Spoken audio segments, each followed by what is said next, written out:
Okay, so this is my first time doing anything at Lincoln Center, so it's good to be here. Yeah. And Audra is my biggest inspiration, and this is my first time actually meeting her in person, so here we go. Nice to meet you.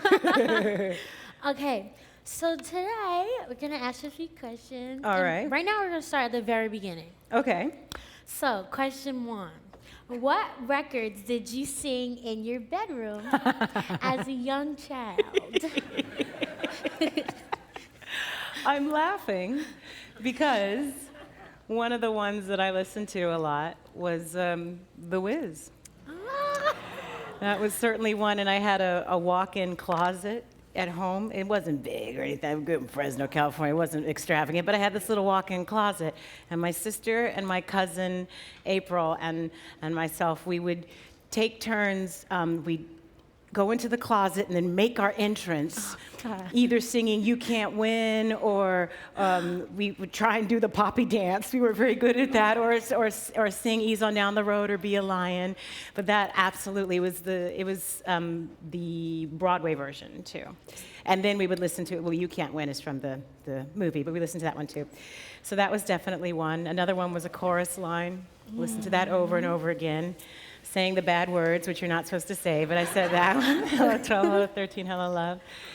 And then there were certain singers that I listened to a lot, like Barbra Streisand and Judy Garland, Lena Horne, the lady and her music, things like that. Did you ever see The Wiz on Broadway with Stephanie Mills? No, I didn't get to New York until I was 18, and so it had already played by the time I got here. So you said some of the singers that you listened to. Who are the performers that you emulated as you started your career? I tried to sound like Barbra Streisand, which I think everybody has done in their life at one point or another, right? Everybody's tried to sound like her, but I definitely tried to sound like her. I tried to sound like Judy Garland. I tried to sound like Lena Horne. I tried to sound like Ella Fitzgerald. I tried to sound like Patti LuPone. And what I eventually discovered through trying to sound like all of these women is that they sounded like nobody else. And as I got older, I realized that was the beauty in what their voice was, is that they sounded like nobody else. And so I eventually learned from them that the best thing to do is sound like myself. Because I sound like nobody else. Exactly. Just like you sound like nobody else. And that's where you're true, that's where you get the deepest and the truest with who you are as an artistic person and spirit, when you settle into that which is uniquely you. Because that's the one thing that the world doesn't have already, is you. Exactly. Yeah. What were the roles that you dreamed of playing? I laugh at that too, because I wanted to be Eliza Doolittle in My Fair Lady. I wanted to be Eva Perón in Evita. It's a good role. I wanted to be Dina Jones in Dreamgirls. I wanted, trying to think, those are the big ones. I wanted to be any part they would give me in a chorus line. Trying to think. Yeah, those are the really big ones. For a while, I also just wanted to be Marilyn McCoo from Marilyn McCoo and Billy Davis Jr. Because I thought, didn't they have like a TV show for a while, right? And she had really pretty gowns, and she was yeah, and she was African American, and she was just so suave and cool. So I wanted to be her for a while. And then I also used to pretend that I was Donna Summer's daughter. I don't know why I did that, but I did. So that's the other one. Okay, so let's get to a little fast forward in your life. Okay. Juilliard. Juilliard. Yes. Just up the street. Is there something that you learned at Juilliard that you have taken with you and still use? Of course, it's Juilliard. Like you take. I mean, okay. I like her. She's funny. I like you. I think I probably touched on it a little bit earlier. While I was at Juilliard, and I've made no secret of it, while I was at Juilliard, I didn't have the best time. I was very confused while I was at Juilliard, and I came to Juilliard because they accepted me and because it was New York and because it was what I thought was, the closest to Broadway I could get. But what I didn't realize is that I'd been accepted into a very classical program. And so I felt that I was not on my right path. And studying all of this classical music and opera, I didn't want it.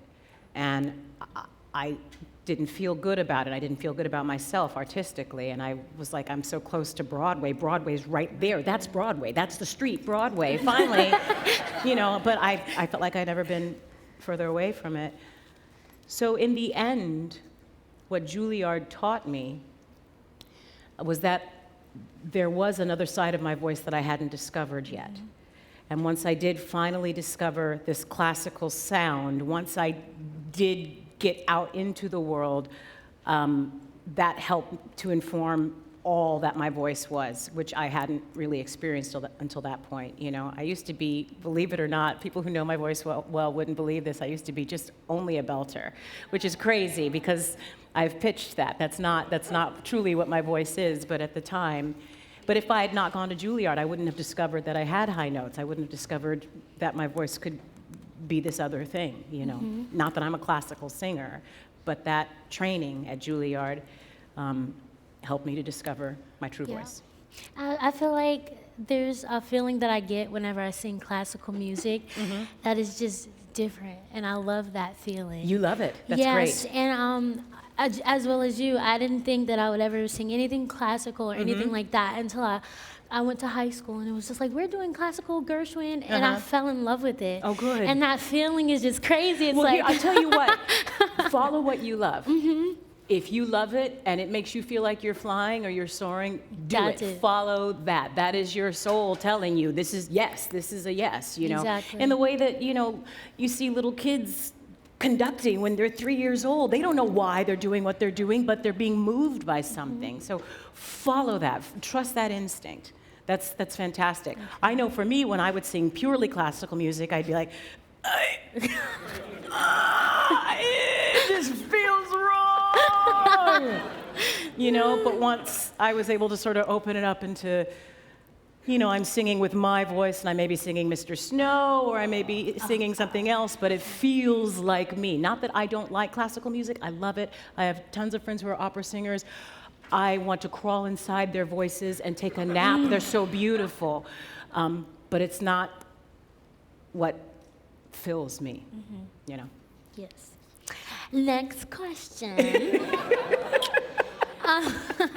What was your first audition song? And what did you sing? And you can tell us what you were auditioning for. So my first audition was to be in a dinner theater in Fresno, California. The dinner theater was called Roger Rocco's Music Hall, and the company that performed there was called the Good Company Players. It was really the only game in town. And they were great, and they would do 10 musicals a year, and they had a little junior company troupe that would perform every night before the big musical. They'd do a little cabaret. And so I auditioned to be in the junior company when I was 9, and at the same time, they were also having kid auditions for The King and I, to be kids in The King and I. So I went and auditioned, and I sang Edelweiss, because I had a music box that my uncle had given me when I was born that played Edelweiss, and my dad played the piano for me. And I got cast as an alternate in the junior company, and then when King and I came around, I got cast as, colorblind casting started young for me, I got cast in The King and I. And it's a side story, but they didn't let us stay very late for rehearsals up until the very end of tech, because we were little kids and we wanted to get home. So it wasn't until like the final dress rehearsal that I found out that the king died. I didn't know. So I sat there on stage just like,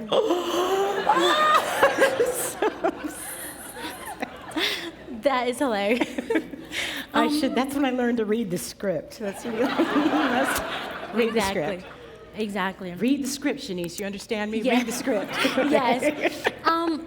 So your first auditions for something huge, like your Huge. big break, was Yeah. that Carousel?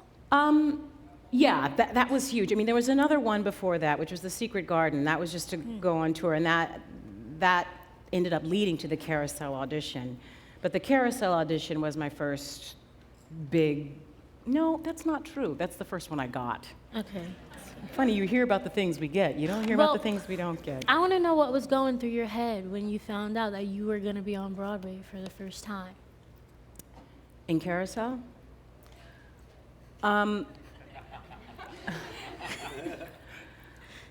Well, truth be told, at that final callback when it looked like this was maybe going to happen, because I had gone through 4 auditions and then that final callback, and, Richard Rogers' daughter, Mary Rogers, rest her soul, was there, and the director, Nick Heitner, and everybody, and I could feel the enormity of the moment, and you probably know this story, I passed out. But I think it's because I could feel I think maybe my dream, I can see my dream. That's crazy. More so than I'd ever seen it before, and so it was a little too overwhelming, and I passed out. Oh, God. Don't pass out, Shanice. You hear me? Don't pass out. But you got up and you got the part, so that's all that matters. I got up. They gave me some orange juice. I got up and I finished the song. So and I got the part. besides from the passing out, were Yes. you good at auditioning? No. No. No, and I'll tell you what, that's a real craft. Because, I think Dustin Hoffman talks about the fact that he's a terrible auditioner. If he really had to audition for things, he would never have gotten anything because he just doesn't do well in that situation. It's a high-pressure, difficult situation to show the producer or the director or the choreographer, I'm what you're looking for. But I'll tell you what's helped, what I've learned, and what I sort of tell other students or my daughter when she's auditioning for little things or whatever. I say that to them, and maybe I probably learned this from Lonnie, I probably learned it from you, saying, go into the room being the solution to their problem. Instead of saying, they're gonna judge me, saying, hey, guess what? I'm gonna solve your problem for you. I know you're looking for the right person, and apparently I am that right person, And so if you go in from that point, and the point of they're not your enemy, but you're there to make their life easier instead of just going in thinking it's a firing squad, which is difficult to do. It sort of puts you in a slightly more powerful position. And that has helped me over the years. Also, I think just age and fatigue helps too. Actually, I think having kids helps too, because it's sort of like, you know what? Wow, I hope I get this job, but if you're not gonna cast me, I gotta go get a job because I got kids, I got, mortgage, and college to pay for, Okay, I will never forget that. That's a great. Yeah. You're their solution. You're their solution. Okay. And you were obviously their solution to The Wiz. Wasn't she brilliant in that? Oh my God, you're so beautiful. And you guys have no idea how difficult it is to do what she had to do. To do something like that, knowing full well that millions upon millions upon millions of people are watching you, and to do it with such poise and beauty and power as you did was very moving. Me and my daughter and my mom were all at home rooting for you and screaming, and after every number. Well, I have to tell you something. You had called me like a week before the show. Yeah. And what happened was someone was just like, Shanice, I don't think you're gonna miss this. And when I looked down and it said Audra, my heart dropped. And I don't even remember our conversation. That's where my head level was at. I don't even remember our conversation. But I do remember that you told me that you were gonna watch. And then it was like, game face on. Audra's watching. Audra's watching. And that day, David was like, what's up with you? You're a different person. I was like, Audra, that's it. Okay. Well, Audra was cheering you, as well as Zoe and well as Mom. We were all cheering you. Okay. What was the first show you were in? Oh, we just talked about that. Oh, what was the experience like? King and I are Carousel. Oh, okay. Okay, well, you pick. Big professional. I'll tell you what. I'll talk about King and I, Okay. because it was part of the bug. I remember just, going from, schlepping around to getting on stage and feeling this. and my heart pounding. And, the people out there, and then the story that was being told. It was the quickening. There's, what is that from, the quickening? Does Martha Graham talk about that? There's a letter Martha Graham to Agnes DeMille, or Agnes DeMille to Martha Graham. I can't remember who wrote whom, but that adrenaline rush, and then to sing on top of that, and singing is where I call singing my first language. I call theater my first language, and singing is most definitely my first language. I just remember that sense of feeling so alive, and not even really being able to put it into words at age 9, but I felt alive, and so that was when I caught the virus that is, theater, and I'm still suffering from it to this day. Got it. That's what it felt like. What attracts you to a role? It's a weird question. It's a good one, though. I think for me, what attracts me is something most definitely that scares me. Usually if I'm scared of it, I know I have to do it. Something where I'm going to be challenged. Something where I feel at the end of the day, or the end of the run, or the end of the experience, I will know more than I did going into it. I will be a better actress, a better artist. It doesn't necessarily mean that I will succeed at the role. I may not necessarily, be revelatory in the part, or have figured it all out by the end of the run, or ever. But will I have grown as a result? That's very important to me. Evolution is very important to me as an artist. I feel like you have to continue to evolve as an artist, or stop doing it, Right. That's just my own personal thing for me. So yeah, that's what I look for. And you learn something from each character. Every character that you then take to the next experience, too. And I have another good friend that always says, work begets work. Do it, and even just by nature of the people you're working with and the experience that you're having, that then sends out into the universe that you are accepting of that, and more will come, And I also I'm not super choosy about where I do the work, if that makes sense. It doesn't necessarily have to be on Broadway. I'm willing to do something for $500 in a small theater if it's a part that's really gonna, challenge me. If someone says to me, we'd like you to go do Lady Macbeth, down in the Black Box Theater, and I've got the time to do it, it's like, God, yeah, because I want to play Lady Macbeth. I want to learn. I want to figure that out. I want to be willing to fall flat on my face, but say I've done that. So that's important to me. Exactly. And that's why you keep working, because it's not just a job for you. No. It's in your heart, and it's your love. Yeah, it's my religion in a way. Yeah. Your religion? Yeah. Can you describe your process with creating a role? Lonnie. I've done so many shows with Lonnie Price, and he's taught me so much over the years. You of course have to research Yes. everything that you possibly can about the era, the character, what the character would have been going through in that time. I mean, like, for instance, the role I'm working on now, there's not a lot that's written about the character that I'm playing, Lottie G. There was a lot written about artists that influenced her, and artists that came after her or that were contemporaries of her, but there's not a lot written about her.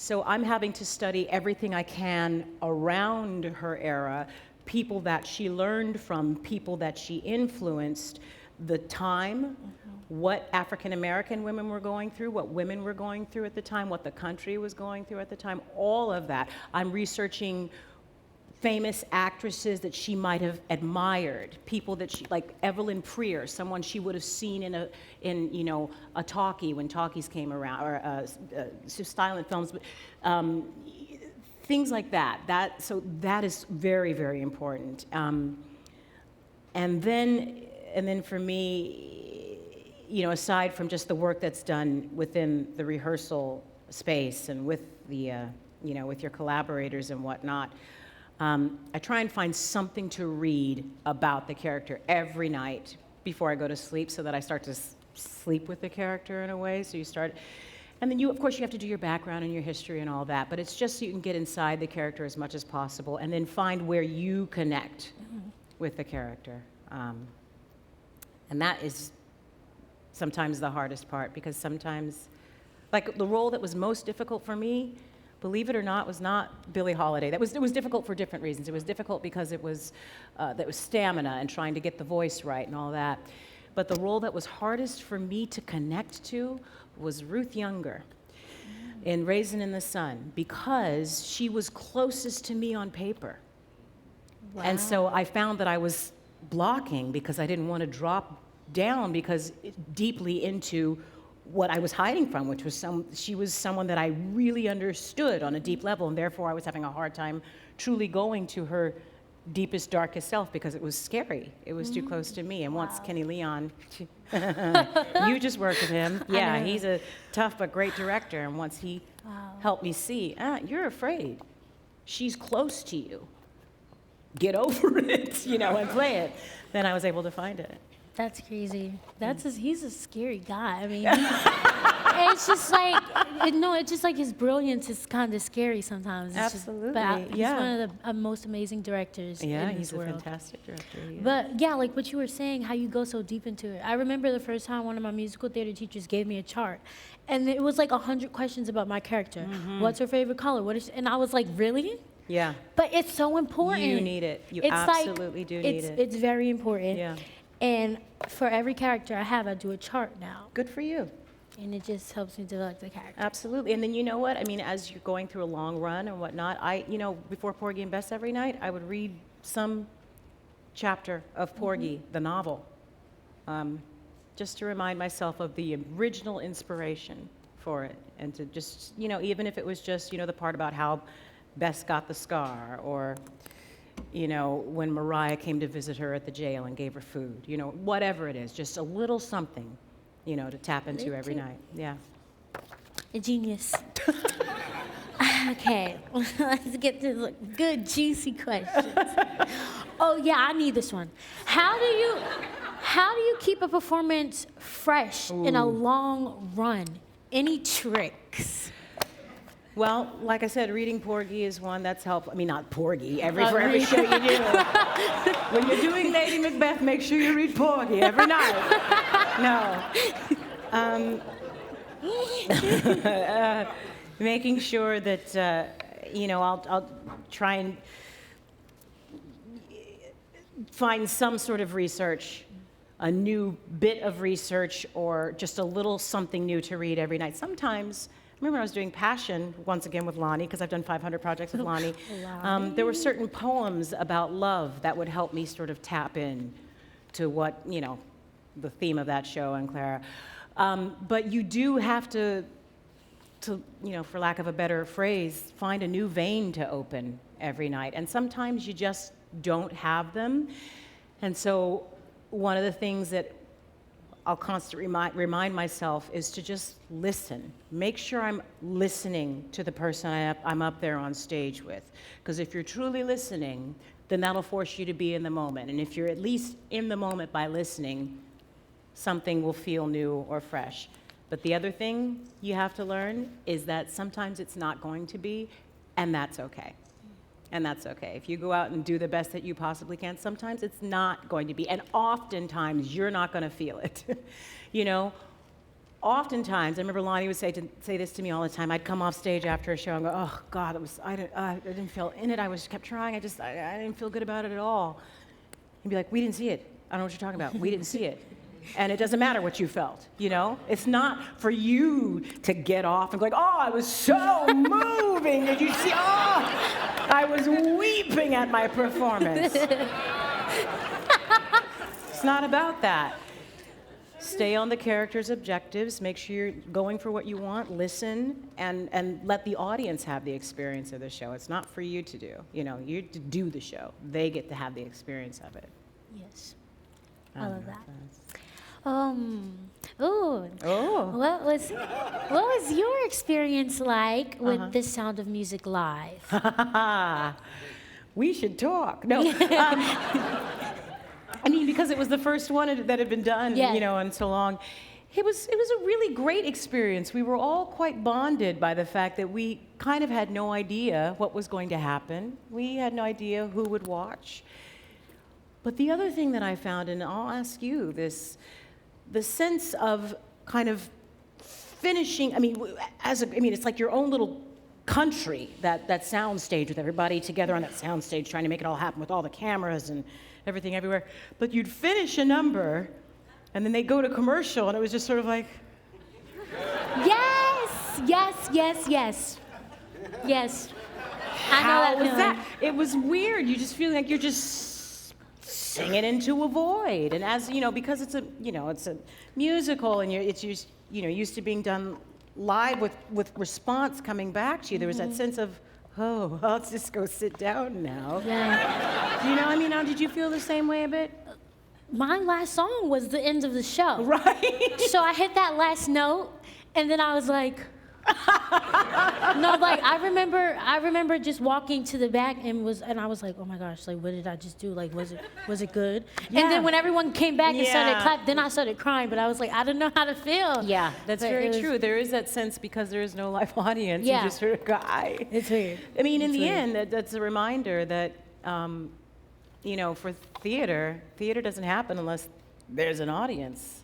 You can rehearse all you want, but when you get out there, if you don't have that audience coming, live theater, if you don't have that audience coming back at you, you're missing the last element, your last character of the show. Yes. Yeah. Live musicals, so we gotta talk about critics next. Oh, bring it on. Let's talk about critics. Do you read the critics? And have you ever learned anything from a critical review of one of your performances? Now, Kenny told me do not even go on social media. Social media is the devil. And that you have to be careful with that. The old saying, if you believe the good reviews, you have to believe the bad ones. So better not to believe any of them. I'm not going to say that I haven't read reviews, and usually I'll wait. Here's the thing. When you're doing a show, you have your opening night, and then all the reviews come out, right? Mm-hmm. Even if you don't read them, the way your friends and family react to you the next day will tell you how the reviews were. Like, well, are you feeling great? You should be feeling great. You should be feeling great. Or you get, you know what? You're great. You get that, you're like, well, I know what the review was. So I try to remind myself not to, but I am weak, from time to time. Usually I try and wait till a show has closed before I read them, but sometimes I do. And you know what? Every once in a while, I'll go, okay, I could see that.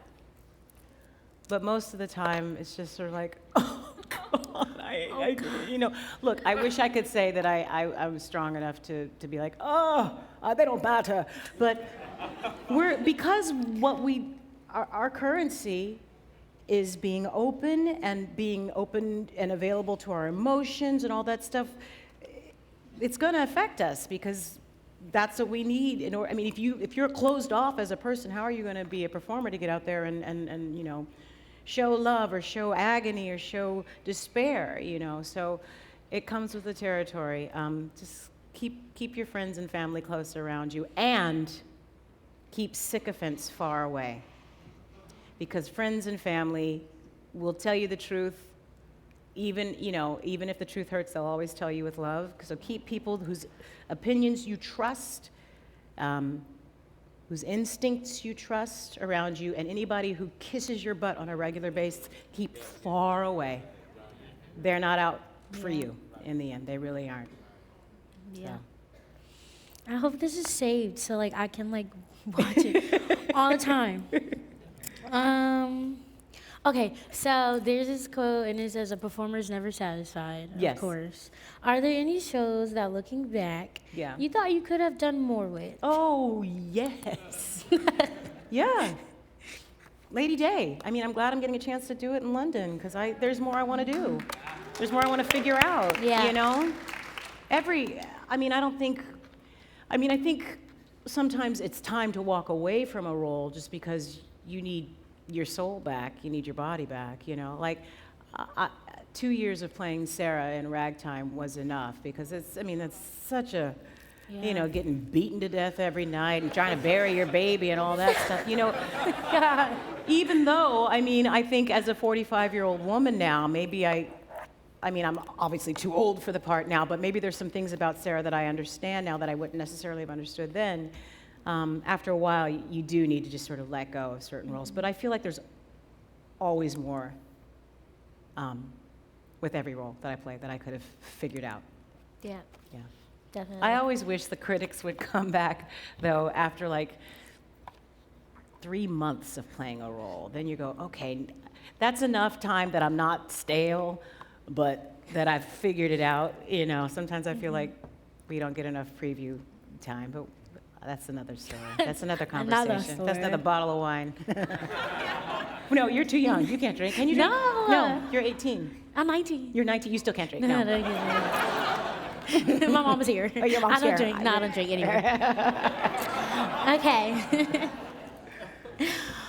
Who were your mentors and your heroes, and whose work do you admire now?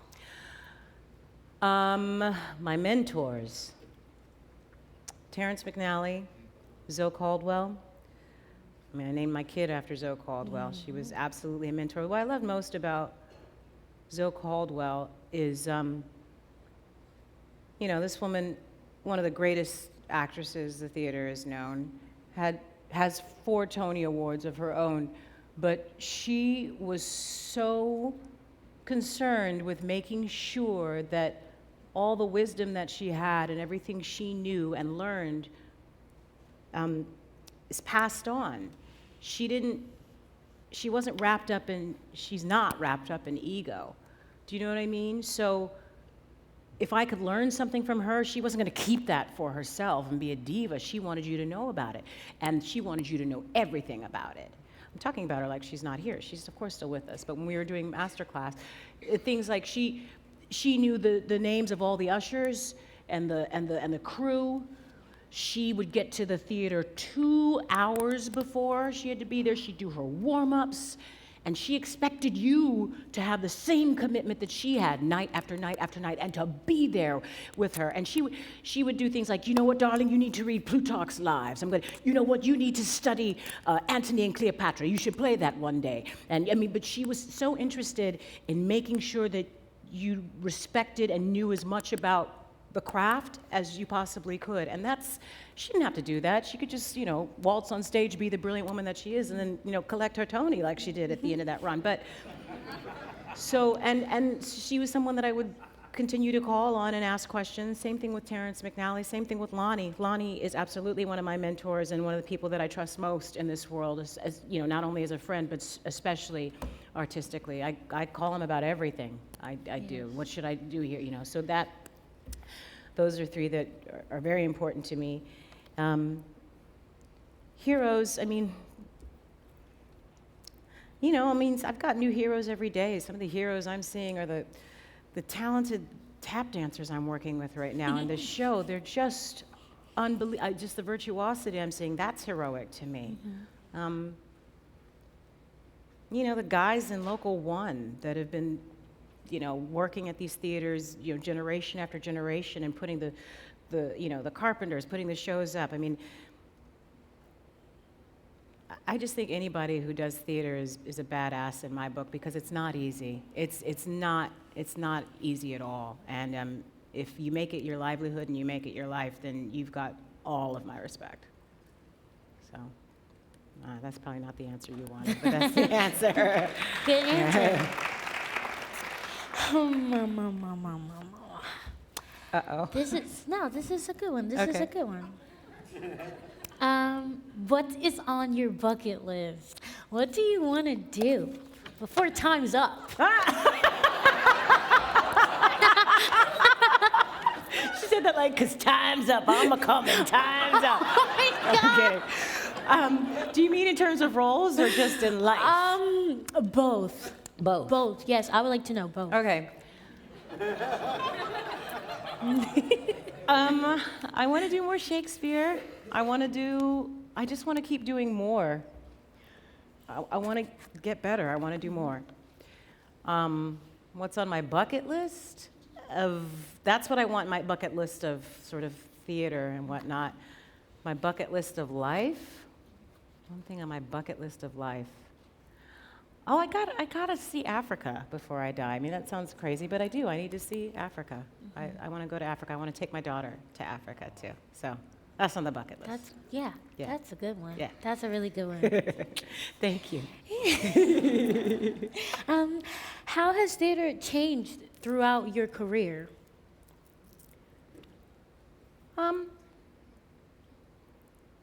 I would say that theater's changed, and I mean, since I started on Broadway, Rent has happened, and Hamilton has happened, and Book of Mormon has happened, and all these shows that are sort of pushing forward, you know, the art form, you know, stretching the boundaries of what it can be, which is amazing. And I have to say that there are more people of color. Maybe that's wrong. I don't know if that's true. Yes, there are. It seems like diversity within casting and theater is at least something that is being addressed in a more prevalent way than I necessarily see in other art forms, you know. And colorblind casting is happening a little bit more. And I guess maybe when I was growing up, I guess wanting to be in theater seemed, I guess we were kind of the geeks a little bit. Whereas I think within younger generations, it seems to be a cooler thing now. Do you know what I mean? It seems, there's always kids that aspire to be, on Broadway or whatnot, but it seems to have more of a mass appeal among a younger audience than I necessarily saw growing up. And maybe that's just because I grew up in Fresno. I don't know. But certainly all of my daughter's friends, and there's not one kid my daughter's age who doesn't know every single lyric to Hamilton, you know? There you go. Which is great. Yeah. It's a great thing. And I love shows like that that's bringing the young audience in a massive effect. Absolutely. And theater has to Hamilton. continue to nurture and replenish its audience. You don't want your audience to die out, you know, which is great that there's, theater outreach programs within the community or schools and whatnot, and bringing them in. And it's very important. Lincoln Center does a lot of that. It's very important. You got to continue. And also to nurture the art form that is theater, Keep it going. Exactly. How do you balance your career and be an amazing mom at the same time? That's difficult. It's difficult with any career, being a parent. I don't want to speak to other careers because every career has its sort of difficulties in terms of balancing that with parenthood and motherhood, but with theater, a lot of when you're working is at night, and a lot of times it's away from home, out of town, and that is really, really hard. One thing I know, I was just saying this to a friend today, is you become certainly a lot less social because any free time you do have, you're not out partying. I think people think that, we're out at like Saudi's or Per Se or something every night, or any free moment I have when I'm not working, I'm at home trying to be with my kid before I run out of time, before she grows up and grows is like, up. Mom. Yeah. I'm only here because she's got other plans and is with her dad tonight. That's why I said yes to tonight, but you carve out every moment that you possibly can. And also, I want my daughter to see that you can have it all, too. That you don't have to sacrifice, that she can have a career and she can have a family, that it's hard work, but that she can do it if that's what she wants. I don't want to force anything on her, but I want her to see that it's possible, too, so. Be a good mom. My dog, I would come home from rehearsal and it smelled like Toto. Oh, and would your so dog get our upset? relationship was kind of severed because of that. But You guys working through it now? yeah, okay. we're getting better. Okay. We did this. This is why I should have marked it off. Okay. I know. Are there any shows that you are like particularly proud of? Like, which one are you like, that's the one that I'm most proud of? It's hard. I think that's like choosing your favorite child. Yeah. In a way, you love them all for different reasons, you know? I'm proud of them all. Lady Day, I'm especially proud of because it was super hard, and Lonnie and I worked on it, along with Matt. We worked on it, for what, 2 years? In tiny little rooms around New York City, just the three of us trying to figure it out and trying to put it together, and me being grumpy and saying, doesn't anybody else talk in this show? Is it all me? And then, just Lonnie and Matt being as scrappy as they were to sort of make people listen until we could get someone to bring it to Broadway, trusting that it would be anything, And so I think, it's something that was truly collaborative and that we really poured our heart and soul into. And not that I don't pour my heart and soul into everything, but I think I'm proudest of that and everything we were able to achieve with that. And also bringing that, I fell so in love with Billie Holiday. She was a complicated lady, but an amazing lady, and I wish I had known her. I really do. You went deep into that. Like, I know you put like the gin on you before the show. Yeah, so I could smell like gin. Perfume. I wore her perfume that she wore, and you gotta get deep into these roles. You do. Yeah, you do. Serious. Yeah, if you, especially talking about finding a vein, if you got to do it every night, you got to go there. You got to do it. It's not easy. It's not. Oh, it isn't easy. All right, let's leave Broadway for a little bit. Okay. Just a little bit. Okay. Oh, no, not really. What are the differences? Not really. What are the differences between theater, working on Broadway, and then film? Like, what are the... Yeah. I think, aside from the obvious, you have to, what do they say? You have to think loudly in film because you can't do everything big because, the camera's right here, but your intentions in some way have to be bigger, within this, if that makes sense, because it has to come across. But it's unlike theater where you got to make sure that it's getting to the back wall, make sure that everybody is seeing and feeling what you're, going through, whereas the camera is right here. And for me, film and television scared me for a very long time because I was afraid of the camera and I thought I'm too big. I don't know how to bring it down.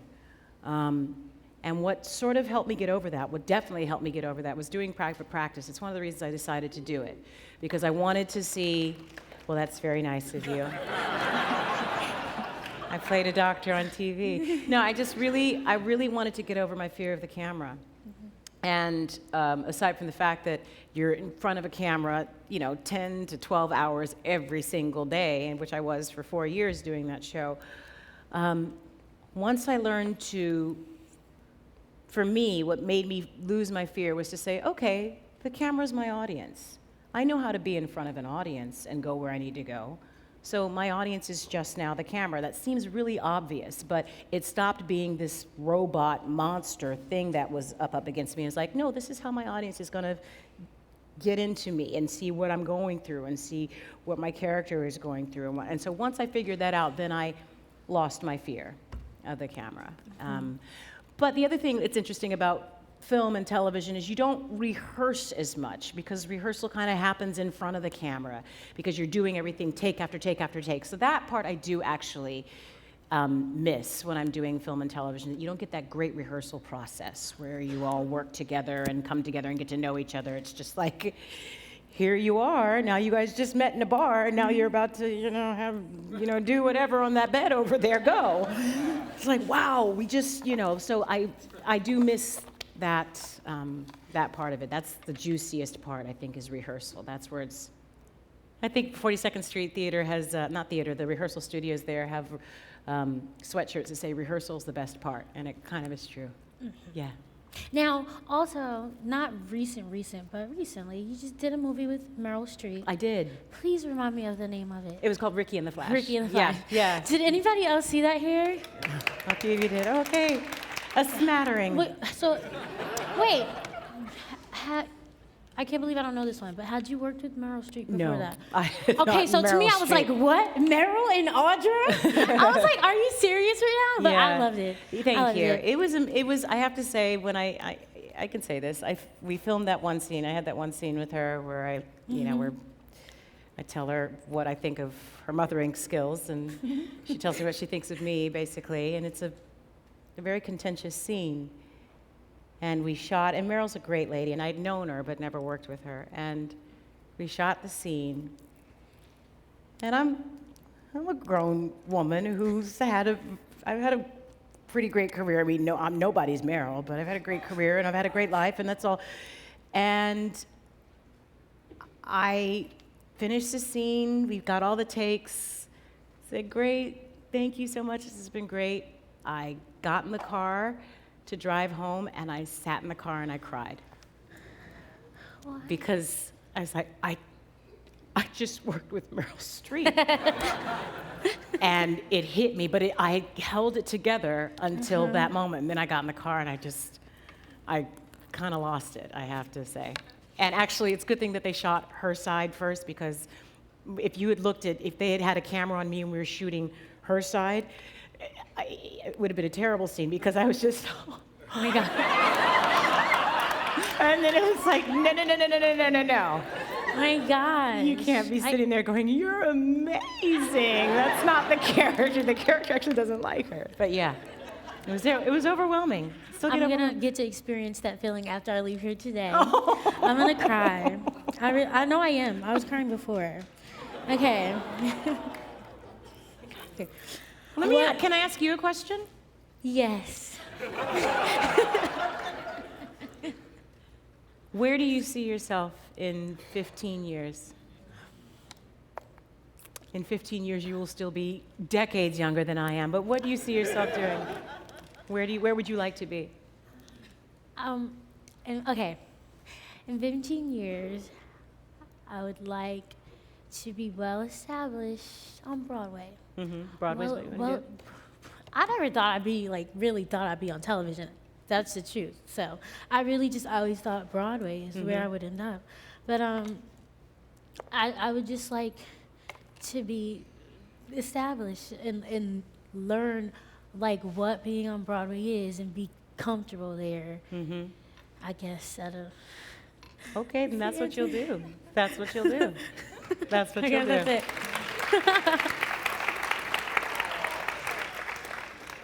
Okay, no more questions for me. I can't answer questions. Okay. We were talking about rehearsals a little bit earlier. What's your rehearsal process like? I know it's probably different for each show. But. I'm a difficult person to rehearse with. Lonnie's laughing. Not in a bad way, but I'm a dog with a bone, and I need the why. I will do anything you ask me to do, but I need a why. It needs to make sense to me. And so I'm willing to try something a million different ways, but I need a why first. And even if the director doesn't have it, we'll try and find it together. But you're not going to get me to move to stage right, not because I'm difficult, but it just has to. It needs to make sense for me. Otherwise, I won't make sense of it. And so rehearsal process for me is always why, and that's what I need, so I know exactly what's happening, why I'm doing what, so that I can then invest everything that I have in it. And that probably, most definitely, drives some people crazy. But most of the time I end up working with people who are looking for their why as well, and that makes it thrilling. That's certainly the case right now with Shuffle Along. Everybody's looking for a why, and it's thrilling. It's thrilling. So we're all searching. And I don't necessarily have to have the answer right away, but eventually I'm going to have to have an answer, or I'm not going to be able to physically get myself stage right, because it just won't make sense to me. Got it. Now, let's talk about Shuffle Along right now. Okay. First of all, I have a question. Shuffle Along opens in March. Starts previews in March. We open in April. March. Yeah. Okay. April 28th. But you will be going to the West End to do Lady Day. Yes. March. What No. date? HBO, Lady Day is airing on HBO March 12th. Okay, thank you for clearing that up because I was like, what? I was like, who's the... I'm going to do the first preview of Got Shuffle it. Along, and then I'm going straight to London. Got it. And then I'll be back in September. No. I'll be in Shuffle Along until the end of June. I was so sad, and I was like, what happened? Okay. No. Got that now. Okay, here you go. What were the roles you dreamed of playing when you were young? What did you think that you would get started off? Did you ever think you would do something like Carousel? No, that's the last thing I ever in a million years thought I'd play. You know, a lot of the roles have been roles that I never in a million years thought I'd play, you know? Carrie in Carousel, and I'd always dreamed of doing Porgy and Bess, but I didn't know how or where that would happen or when. I did always feel, though, like I had a collision course with Bess, that eventually we were going to run into each other at some point. Yeah, like I said before, Eliza Doolittle. But that never happened. That's okay. I mean, shoot, I never in a million years thought anybody would cast me as Mother Superior in Sound of Music, you know? I thought they were crazy when Craig and Neil called and said, I was like, what? What? You called the wrong person. Did you? I don't know who you meant to call, but check the phone, you know? But I was completely shocked. Yeah, I don't know how to answer the rest of that question. Did I? I don't know. Maybe I did. Okay.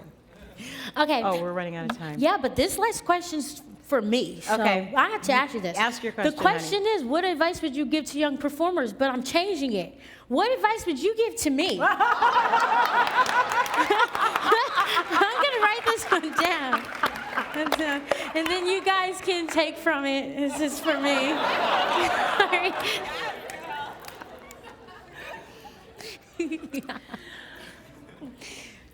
What advice would I give to you, Shanice?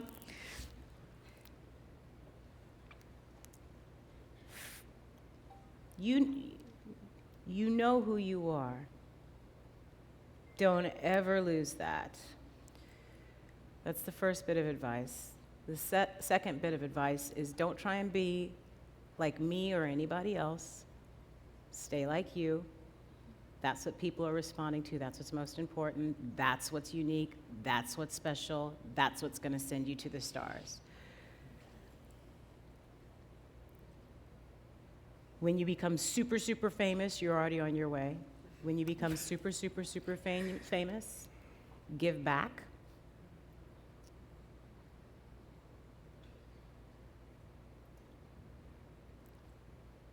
And try everything. Do not be afraid to fail. I don't say seek out failure, but seek out the scariest things that you can possibly find. They will ultimately end up being the most rewarding for one way or another. And have a life. Don't leave it all on the stage. Take some home for yourself. Because at the end of the day, you don't want to come home to just a pizza box and yourself. I mean, although sometimes that's fine too, every once in a while. But have a life. Okay. Yeah, I think that's what I would say to you. Thank you so much, Audra, for being here. Thank you. You were such a good interviewer. You did such a good job. Thank you. We just get up and walk away. Thank you. I hope you guys, I have some people to thank. Oh, she has some people to thank. But you have to help me with these names, though. Oh, yes, okay. I hope you guys enjoyed yourself, because I certainly did. On behalf of Lonnie Price, Yay. Matt Coward, we would like to thank Godfrey Palayan, Jordana Pacumpi, Tom Dunn, am I saying it right? That's good. You're doing very well. Jillian Campbell, Yes. and the staff of David Rubenstein Atrium. Very good. We hope to see you all back here next Tuesday on February 2nd for our next Artist to Artist event with legendary musical director and conductor Paul Gimignani. Very good, Paul Gimignani. Yes. Thank you all for coming out tonight. Thank you. Thank you, guys. Like that. You did a good job. Oh, that You're was a good interviewer. Thank you.